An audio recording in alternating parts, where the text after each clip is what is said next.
నమస్తే అండి. నేను పట్లోల రూపారెడ్డి, మణికొండ మున్సిపాలిటీ మహిళా wing president, Rajendra Nagar constituency.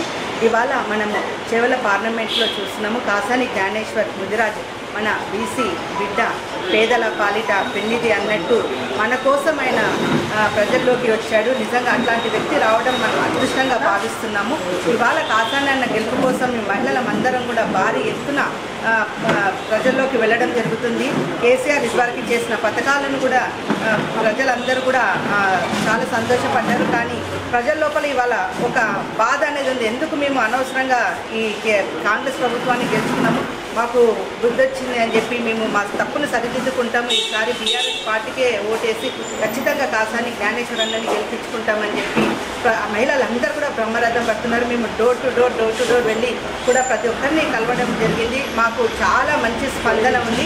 ఇవాళ మనం చూసుకున్నాం, రంజిత్ రెడ్డి గారు చేవెళ్ళ పార్లమెంట్ నుండి నిలబడ్డారు. ఇవాళ ప్రజల్లోకి వెళ్ళి నేను చేవెళ్ళని 5 ఏళ్ల నుండి ఇంత అభివృద్ధి చేసిన, అంత అభివృద్ధి చేసిన అని చెప్తున్నాడు. ఆ అభివృద్ధి అనేది ఎవరి వల్ల సాధ్యమైంది అనేది కూడా ప్రజలందరూ కూడా గ్రహించాలి. అటువంటి కేసీఆర్ వల్ల, కేటీఆర్ వల్ల ఇవాళ రంజిత్ రెడ్డి గారు ఆ అభివృద్ధి పనులు అనేది చేయగలిగిండు, ప్రజల లోపలికి చొచ్చుకపోయిండు. కానీ ఇవాళ ఆయన ఏం చేసిండు, ప్రజల్ని మోసం చేసిండు, నమ్మక ద్రోహం చేసిండు, పార్టీని వెన్నంటూ ఉండి పొడిచినట్టు వెళ్ళిపోయిండు. నిజంగా అట్లాంటి నాయకునికి బుద్ధి చెప్పే రోజు ఇవాళ వచ్చింది. భగవంతుడు మనకి ఆ రోజుని ఇవాళ మనకి ఇచ్చిండు. కాబట్టి ప్రతి ఒక్కరు కూడా గ్రహించాలి ఏది మంచి ఏది చెడని. ఇవాళ మనం కేసీఆర్ని చూస్తున్నాము, ప్రజలు ఏ విధంగా బ్రహ్మరథం పడుతున్నారు, అందరూ కూడా ఇట్లా ఇసుకరాలు జనం మనం చూస్తున్నాము. నిజంగా ఇవాళ ఎంతో సంతోషంగా ఉంది. మళ్ళీ మా పూర్వం రోజులు వచ్చినాయి. ఇటువంటి మోసపూరితమైన రాజకీయం ఎక్కువ రోజులు ఉండదు.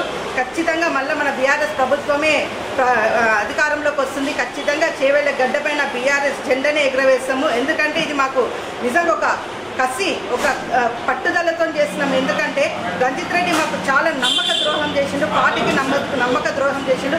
అట్లాంటి మంచి మళ్ళీ ఏ ముఖం పెట్టుకొని ఎంపీగా నిలబడుతుండో కూడా అర్థమైతలేదు. అట్లాంటి మనిషిని మేము ఓడగొట్టే తీరుతాము. ఖచ్చితంగా మా కార్యకర్తలు, మా లీడర్లు ప్రతి ఒక్కరు కూడా చాలా కష్టపడి ఈ కాసాని జ్ఞానేశ్వర్ అన్నని ఖచ్చితంగా మేము గెలిపించుకుంటాము. దగ్గరుండి చేవెళ్ళ గడ్డ పైన గులాబీ జెండాని ఎగరేస్తాము. జై తెలంగాణ, జై తెలంగాణ.